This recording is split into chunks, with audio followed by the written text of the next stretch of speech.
Em nome do Pai, do Filho e do Espírito Santo. Amém. Paz e graça para você que me acompanha. Eu sou o professor Rafael de Brito e essa é a nossa palavra do dia. E a palavra que nos alimenta, que nos coloca de pé, que nos faz ser segundo o coração de Deus, está em Mateus capítulo 17, versículos de 10 a 13.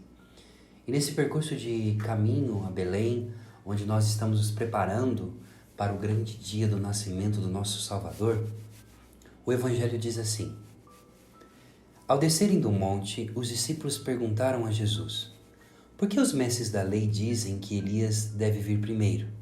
Jesus respondeu: Elias vem e colocará tudo em ordem. Ora, eu vos digo, Elias já veio, mas eles não o reconheceram. Ao contrário, fizeram com ele tudo o que quiseram. Assim também o Filho do Homem será maltratado por eles. Então os discípulos compreenderam que Jesus lhes falava de João Batista. Palavra da salvação. Glória a vós, Senhor. Olha, quando nós olhamos para esse evangelho, aparentemente parece que ele não tem tanta profundidade, porque ele é muito pouco, pequenino, tem só praticamente 4 versículos. E o diálogo que Jesus está tendo aqui com os seus discípulos parece que um pouco está fora do contexto. E na verdade não é bem assim.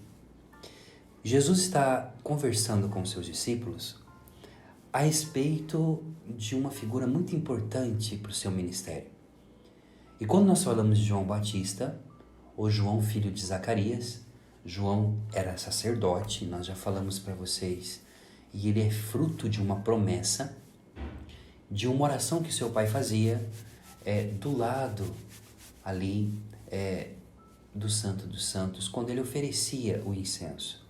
Portanto, João Batista é fruto da oração de um pai e de uma mãe que durante anos desejaram um filho, e ele é a resposta de Deus para esse casal. Entre os doutores da lei e entre também aquele povo que ali vivia no tempo de Jesus, se acreditava que o profeta Elias viria para preparar o caminho do Salvador, do Messias, do servo do Senhor que viria para poder restaurar as tribos de Israel. Por que Elias e não Moisés? Simplesmente porque Elias, meus irmãos, tinha uma missão específica, a missão de restaurar a adoração. Em seu tempo, Elias ele combateu contra os profetas de Baal, liderados por Jezabel, uma déspota que reinava sobre Israel no seu tempo. Ele, escondendo-se da tirana e também de todos aqueles que queriam matá-lo, sozinho, ele enfrenta 400 profetas de Baal que estava sendo instaurado o culto falso dentro de Israel. Portanto, Elias é aquele que reconduz os corações daqueles que deixaram a centralidade do Deus da vida, do Deus vivo, do Deus verdadeiro. Ora, por que então é Elias que preparará o caminho para o Senhor? Por que tinha essa ideia de que Elias voltaria? Justamente porque, para reconhecer o Messias, o coração de cada judeu deveria estar alinhado na verdadeira adoração. De fato, João Batista, já com o seu batismo de conversão, ele está reorientando, está sendo um chamado para o primeiro amor daqueles que tinham se afastado. Então, quando Jesus fala de Elias, ele está dizendo que sobre a vida de João Batista existia uma unção, a unção de Elias, a mesma missão que Elias teve de reconduzir o povo à adoração.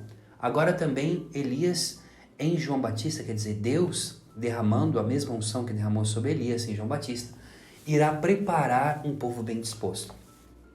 Então Jesus começa a falar o seguinte, quando os seus discípulos perguntam por que Elias tem que vir primeiro? E aí Jesus diz, é porque Elias vai colocar tudo em ordem. Ordem o quê? Em ordem a lei.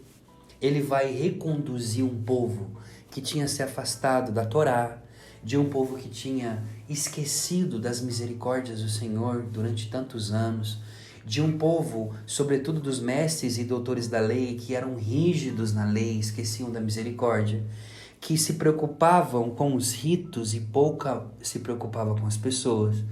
Então, o que o Senhor está dizendo é o seguinte: Elias vai vir para reconduzir, que é aquela palavra que Gabriel diz para Zacarias, reconduzir os corações dos pais aos filhos e etc. Veja, Elias veio, eles não reconheceram, quer dizer, João Batista fez esse papel, eles não reconheceram o profeta, e a mesma coisa eles vão fazer comigo, eles vão me maltratar. Então os discípulos entendem que Jesus está falando de João Batista, mas também está falando dele. Ora, diante de tudo isso, o Evangelho nos chama a ter um olhar clínico diante das situações e dos sinais dos tempos. Muitas vezes Deus vem, se manifesta, manda pessoas para poder se manifestar ao nosso redor e nós não o reconhecemos. Nós somos muitas vezes como aqueles doutores da lei que ficamos cegos diante do óbvio. Deus prepara o caminho do seu filho através de circunstâncias do cotidiano. Aquele abraço que você recebeu, aquela ligação que você recebeu, aquele olhar, aquela palavra de conforto, é Deus preparando o caminho para que você possa se encontrar com o verdadeiro Deus e a verdadeira adoração. Mas muitas vezes nós não reconhecemos. Mas hoje nós queremos pedir a Deus para que Ele possa nos dar olhos de águia espiritual, para que nós possamos enxergar mesmo, segundo aquilo que é o beneplácito do Senhor. Senhor Deus, nós te pedimos nesse dia, ajuda-nos a ler os acontecimentos da vida. Ajuda-nos, Deus, a perceber que nós necessitamos de Ti. Ajudai-nos, Senhor, a entender que no caminho para esse Natal nós necessitamos de Você para nos conduzir ao lugar secreto, da intimidade, da amizade, do relacionamento verdadeiro e sincero contigo. Em nome do Pai, do Filho e do Espírito Santo. Essa é a palavra do dia. Compartilhe, mande para os seus contatos, porque essa palavra tem o poder de colocar quem está de pé voando e quem está caído, ser sustentado por ela para todo sempre. Deus te abençoe.